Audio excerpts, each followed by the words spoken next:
All right, so I guess it's 1 o'clock, so we can get started. Um, so this panel was written by Luigi at like midnight last night. Um, so what I'm basically going to be doing, since he can't talk when he fronts, is I'll just be reading what he wrote as he wants it to be read, and it probably won't take a whole lot of time to read through it. So we might be able to try to do some Q&A afterwards. We'll see how that goes. But because I'll be reading his panel, I won't be able to look at chat until we're done with that. Just a heads up, I might miss questions if anybody's trying to ask stuff or say stuff or anything like that while I'm reading it. So without further ado, here we go. Hi, thanks for coming to my panel. My name is Luigi. Yeah, that Luigi. But as a lot of you know, or might have noticed if you don't know me, I'm a dragon. But I wasn't always a dragon. There was a time, really not all that long ago, when I looked just like Canon Luigi does, and my brother is still human. So how did Luigi Mario go from being the taller, nervous, green-clad Mario brother to a big, fluffy green dragon? Well, it's a really, really long story. It's all written out, too, and posted in the Celestial Spire for anybody who wants to read it. I know some people here already have, like Akir, and it's honestly because of those people that I'm even doing this. But to make a long story fit into a panel that's about more than just how I turned into a dragon, it all started because of a dragon skeleton my brother and I found in a cave one day. The skeleton had this gem wrapped in its tail, and the gem was, well, without a better way to put it, calling to me. And when I held it, I unlocked a magical spell that had been stored inside the gem. That spell started a slow and painless physical transformation from human to dragon, or as the local toads like to call it, my dragonification. But I don't really consider that time when I became a dragon. I mean, yeah, it was when I got too big to fit in the house and grew fur and scales and claws and wings and a tail. But that was just physical change. And I actually wanted to change back. I think the worst thing was I was alone. Dragons back in the Mushroom Kingdom had been extinct long enough that they basically were just legends. Until me, anyway. But how could I learn to be a dragon when there weren't any dragons to learn from? Well, I think that's why I'm here now, actually. I seem to have wished myself here by accident, maybe. Because now there are dragons I can learn from. So this is, I guess, the story of sort of how I became a dragon inside, which, if you ask me, is where it matters most anyway. In case it was unclear at all to anybody, I'm a headmate. When I first came here, it was kind of a relief to be in a human body again, but also things were distressing. I started seeing the interactions my hosts would have on Discord with other dragons, and I could see and feel the yearning dragonkin have to be dragons. I realized that what I'd been feeling back home was species dysphoria, and for a while I struggled with feelings of guilt for wishing I could be human again when here were all these dragons who wished more than anything for exactly what had happened to me. But those feelings, thankfully, didn't last. It took a long time, I think about 3 years, but I woke up one day and realized that at some point I'd stopped wanting to be human again. I know it's a huge mix of lots of little things all adding up over time, but I know the common factor was just getting to interact with dragons. Even if I never meet a dragon who is the same species as I am now, it's enough to not be alone. It's enough to be seen. When I talk about my feelings of guilt for wishing to be human again, and the dragons in the spire reassured me, when I asked questions about how to feel comfortable with my body, how to get over my fear of flying, just the support, the love. I think a big milestone maybe came from a silly place. All the snuggle piles that happened in the main chat of the spire, and realizing that everybody liked my fur that I hated. Suddenly it was a good thing. It was appreciated. And along the way, I started to appreciate it. There's so many dragons that I feel especially fond of for various reasons. I'm kind of afraid to try naming them all because I don't wanna leave anybody out. But I wanna at least mention some of the dragons who were especially helpful. I don't want anyone to think I appreciate anyone less. It's more that these are especially noteworthy. First off, and I know it's gonna make them blush, but really I wouldn't have gotten to do any of this without my host Drakmanka making my Plural Kit account and giving me a way to have my own voice in the community. That and them letting me front and curl around a dragon plushie and cry because everything was touched sometimes. Then I have to mention Kirisha, which I probably just mispronounced. She's always gone out of her way to support me whenever I ask questions, encouraging me when I feel stuck, helping me keep me from feeling like I'm less of a dragon. I especially appreciate the flying advice and the encouragement. Is even though even now I still can't fly without terror. Terror isn't complete terror anymore. It's how do I even put it? It's tempered, I think. Yeah, tempered by feeling that somebody out there is rooting for me. It doesn't exactly give me confidence, but it does give me courage. And I would be totally remiss if I didn't mention Cyrenax, the ice dragon, lord of the speen, and a good friend to every dragon. He holds a special place in my heart, not in the least because he taught me something really, really valuable. Dragons can be playful. A dragon can be covered in spikes and spit pure ice with a maw that looks like death and still bounce around, frolic, and offer his heart to his friends. And gosh, there's just so many. I think of Cairo and Moss and Ado and Nixie and Orbit, and they're just the ones I'm remembering off the top of my head as we type this script. I can't not mention Lunath, of course. Without her, we wouldn't have the Spire or the Summit. You're a pillar in this community, Lunath. Thank you for what you've given us all. But I feel like I'm still doing a bad job of really explaining the how here. How I went from identifying as human to identifying as a dragon. I think the biggest factor out of everything was feeling like I was safe to do so. I've met so many dragons with so many stories, so many origins, belief systems, homeworlds, and I realized that species is just one facet of who you are. I'm still Luigi. I'll always be Luigi.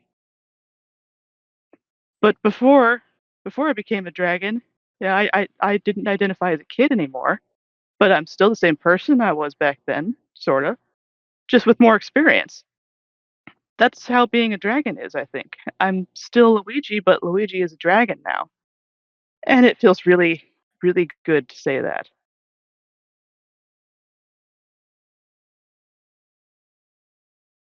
And that was everything that he wrote, just as we feared it was going to be very, very short. But I think you all get the sentiment and the general message there.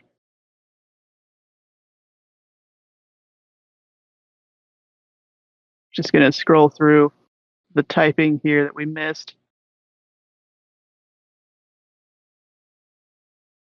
This sounds like the beginning of a book. Oh, that's sweet.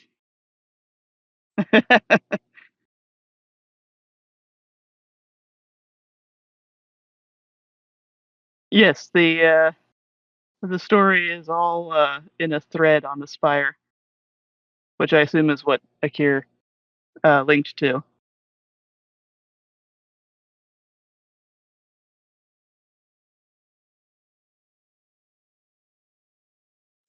And I've always said, Luigi, you belong here. And as such, I'll always make sure you remember that from Akir. Luigi says thank you, and he blushed.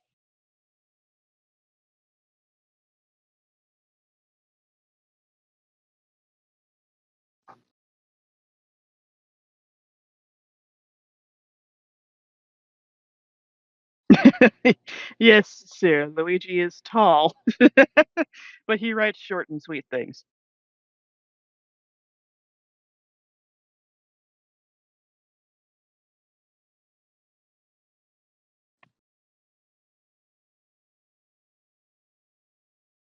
Oh man, He he so wishes that he wasn't always nonverbal whenever he tried to front. There's so many things he would like to say to you all in response to this.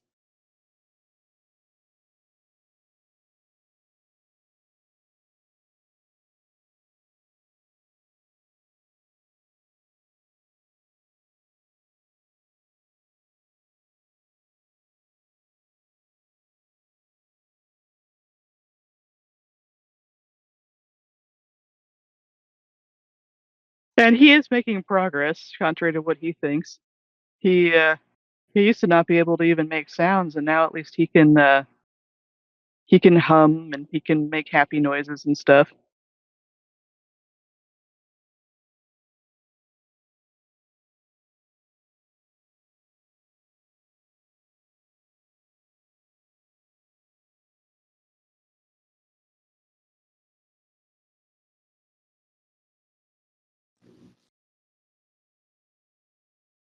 Oh, yeah, and the other Luigi pointed out, that it's awkward to speak with a voice that's so different. That might be part of the problem, is every time he tries, he knows it's not gonna be his voice.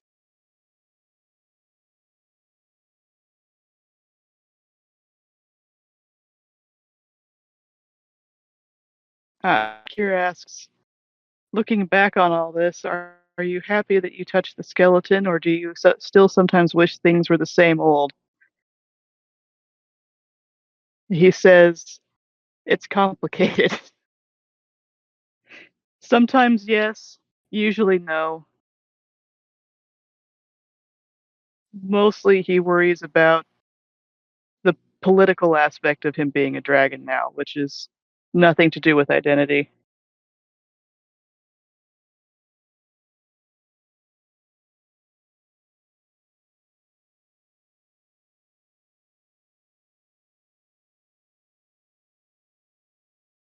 It's what happens when you have Bowser as a next door neighbor.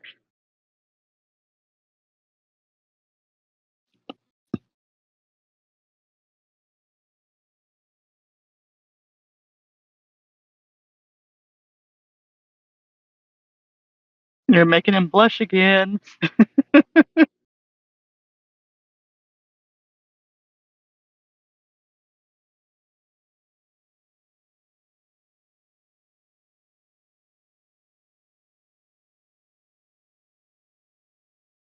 Yeah, it is interesting. There's two Dragon Luigis in the server, and they look a lot alike, but how they became dragons is so different.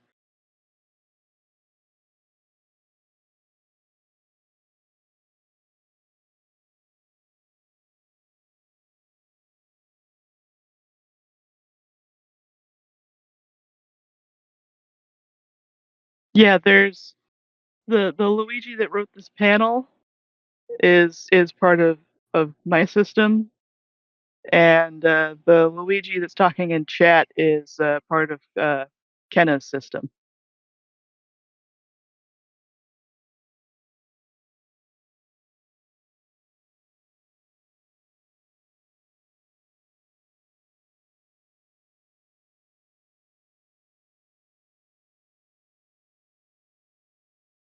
And he says right back at you, Cyrenax.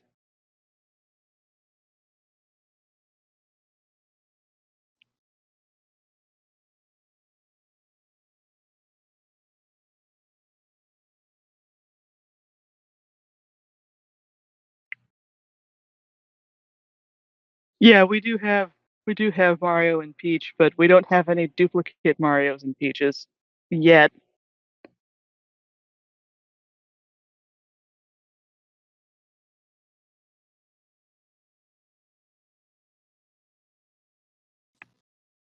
Aw, thank you, Akira. That means a lot to him. He's turning into a fluffy puddle.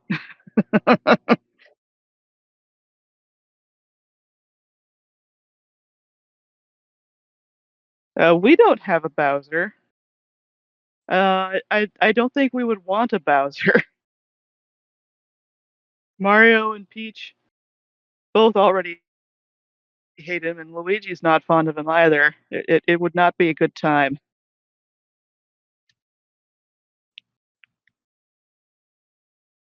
I think it's easier to like Bowser when you're just playing the games and you can set it down and walk away than when he's literally your next door neighbor and keeps throwing rocks at your house. Oh, excuse me, bombs at your house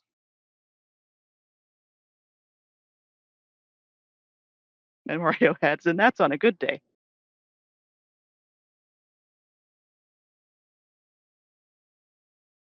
We have thought about writing more, but I mean, like Luigi's dragonification story, it pretty much ends with him becoming part of our system. So everything else would have to be before he became a dragon, or more of the the mundane stuff from day to day between when he became a dragon and when he came to be part of our system, which mostly involved a lot of cooking.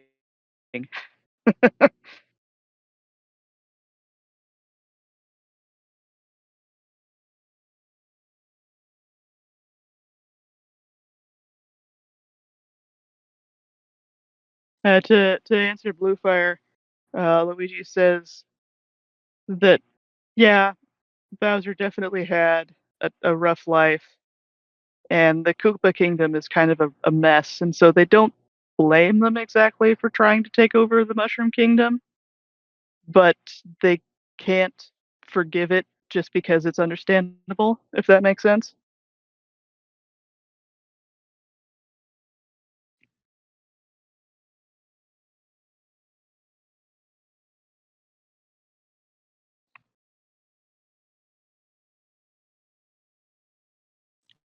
Oh, thank you, Scary Block. That means a lot. We've all been very nervous leading up to this.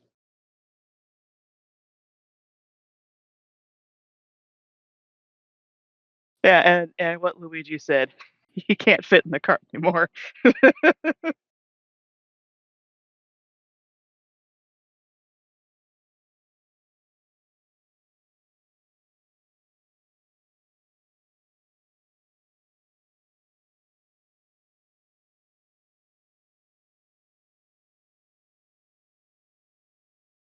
I did actually take them to there's an arcade not too far from where I live that has an arcade version of Mario Kart, and they absolutely kicked the the computer players' butts. They were never not in first. I was like, damn, why can't I play this well?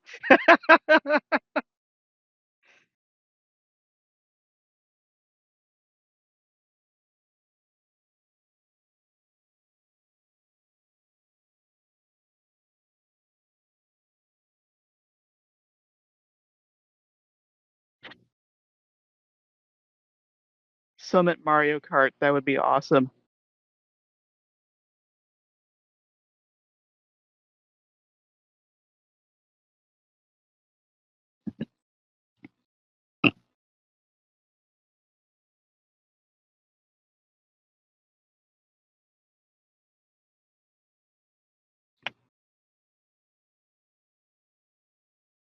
Oh, the chat moved up so fast I missed Cyrdax's comment.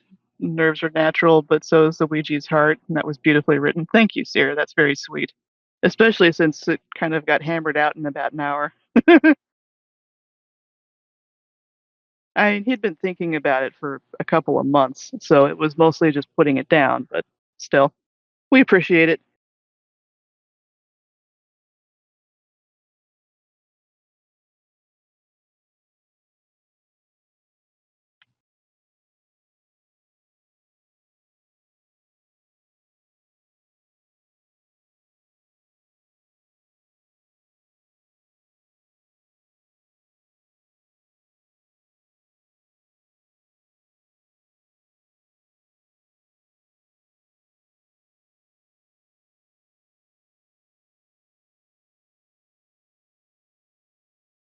That GIF.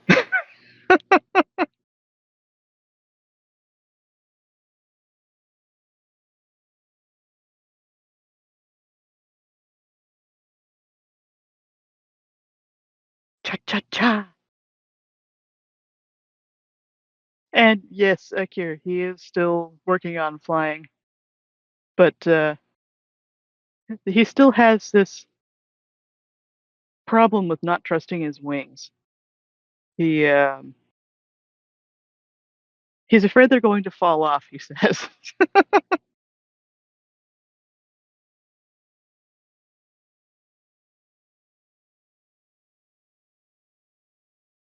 Oh, you know what? That might do the trick.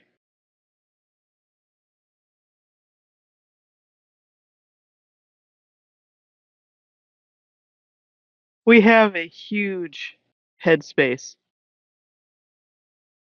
and Luigi actually, when after he'd been here for a few months, he was able to add a sort of pseudo mushroom kingdom section to it. And so when he forgets that his wings are still there and he falls, he can land on the mushrooms and bounce instead of crash. But it's all in headspace.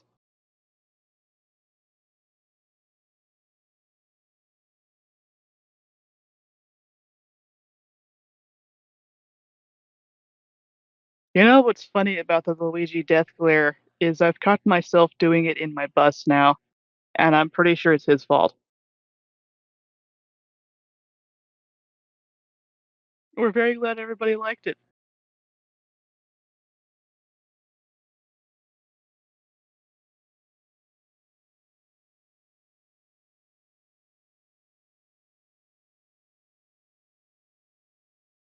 And to answer Akir's last question, do you think you'll ever turn back or are you embracing the dragon life? He says, "You'll have to take my fluff for my cold, dead claws."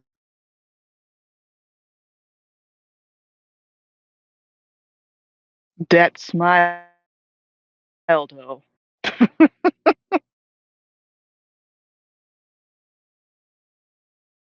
Green like orc, but fuzzier. He does have the fangies, though. They're not quite as prominent as that. Okay, and now chat is devolving into chaos. I think it's time to call the panel. Thank you all for joining and for all the support and the laughs.